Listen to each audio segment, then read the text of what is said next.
மகாவிஷ்ணு வந்து நீங்க சொன்னீங்க இது மாதிரி என்னோட ஃபீல்ட்ல வரும்போது நான் யாரையும் விடமாட்டேன் அப்படின்ற மாதிரி நீங்க கருத்து சொன்னீங்க.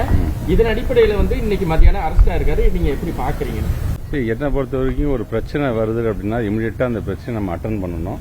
அந்த பிரச்சனைக்கு என்ன தீர்வோ அதுக்கு என்ன ஆக்ஷன் எடுக்குமோ இமீடியட்டா அந்த ஆக்ஷன் எடுத்துட்டேன்னா அடுத்தது நான் என் வேலையை அடுத்த வேலையை பார்க்க நான் போயிடுவேன் நான். அதனால் இப்போ அது வந்து நம்முடைய காவல்துறை வசம் போயிருக்குது. காவல்துறை அதுக்கு நல்ல முடிவு.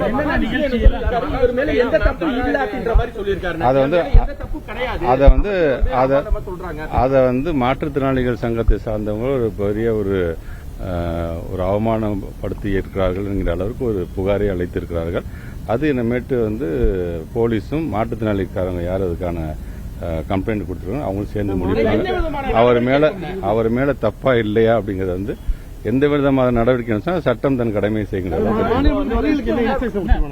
அது மாண்பு தமிழ்நாட்டு முதலமைச்சர் வந்து ஏற்கனவே சொல்லியிருக்காங்க. இதுக்குன்னு ஒரு கைட்லைன்ஸ் நம்ம வந்து வரையறுக்கணும். ஏன்னா இங்கொன்றும் அங்கொன்றுமா எப்பயாச்சும் இந்த மாதிரி நடந்தும்போது மிகப்பெரிய ஒரு இஷ்யூ ஆயிடும்பொழுது நம்மளை பொறுத்த வரைக்கும் இந்த சாதி மதம் பார்க்காத ஒரு ஸ்டேட்டாக ஒரு அமைதியான ஒரு ஸ்டேட்டாக நம்ம இருக்கும்பொழுது இந்த மாதிரியான ஒரு மூட நம்பிக்கையை தூண்டுகின்ற விதத்தில் சொல்றதுக்கு வந்து எந்த விதத்திலும் நம்ம ஏற்றுக்கொள்ள முடியாது. நேற்றைய ஆசிரியர் கூட ரொம்ப அழகாக ஒரு அறிக்கை விட்டிருக்கிறாரு.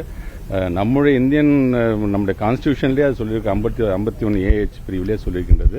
ஒரு அறிவு சார்ந்த சமுதாயத்தை நாம் உருவாக்க வேண்டியது நம்ம மிகப்பெரிய கடமை. ஒவ்வொரு குடிமகனும் அறிவு சார்ந்து சிந்திக்க வேண்டும் அப்படிங்கிறது வந்து நம்முடைய கான்ஸ்டிடியூஷன்ல இருக்கிறது.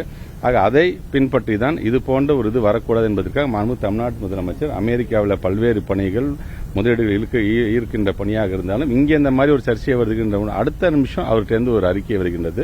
நாங்கள் இனி இந்த மாதிரி பள்ளிக்கூடத்தில் நடக்கும்பொழுது ஒரு கைட்லைன்ஸோட யார் யார் பேசணும், எந்த விதமான நிகழ்ச்சிகள் நடத்தப்பட வேண்டும், அதற்கு என்ன விதிமுறைகள் என்பதை நாங்கள் வரையறுக்க இருக்கின்றோம் என்று சொல்ல மிக விரைவில் அதுக்கான ஒரு கமிட்டியை நாங்கள் போட்டு அதுக்கான